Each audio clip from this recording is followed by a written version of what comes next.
un chrétien peut parfois traverser des moments difficiles, pas parce qu'il a péché contre Dieu, non. Parce que souvent, a priori, nous avons des préjugés que dès qu'un chrétien a un problème, ça veut dire qu'il a péché. On dit confesse, confesse, confesse, regarde frère, ma soeur, fouille ta vie, examine. Et parfois, ça amène les gens à confesser, même ceux qui n'ont pas commis. Pourquoi? Parce que il s'efforce de dire que je ne vois pas en quoi j'ai été coupable. On dit non, non, ça c'est l'orgueil. Hein, ça c'est vraiment la prétention. Tu veux dire que quoi? Etc.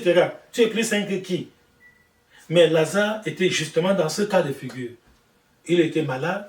Ses deux sœurs servaient Dieu. Mais le Seigneur dit que cette maladie, ce n'est pas pour la mort, c'est pour la gloire de Dieu. Donc parfois, quand nous sommes devant certaines situations, prenons encore du recul, réfléchissons, examinons, demandons l'éclairage que Dieu... Nous avons des solutions à tout. Voilà parfois ce qui nous gêne. Dans notre vie chrétienne, on a des réponses à tout. Avant que quelqu'un finisse de poser la question, tu as déjà la réponse. Parce qu'on a déjà des clichés, des préjugés qu'on a fabriqués et on applique ça à tout le monde. On ne sait pas que chaque être humain est unique. Chaque situation humaine est unique. Il faut, devant chaque cas, rentrer devant Dieu, demander, Seigneur, de quoi s'agit-il? Que vaut-il que je fasse? Même toi, serviteur de Dieu, ne donne pas la même réponse à tout le monde. Il y a des serviteurs de Dieu qui sont comme le genre de médecins qui prescrivent le même médicament à tous les malades. Tu dis j'ai mal à la tête, ils te prescrivent le même médicament. J'ai mal au pied, le même médicament. Non.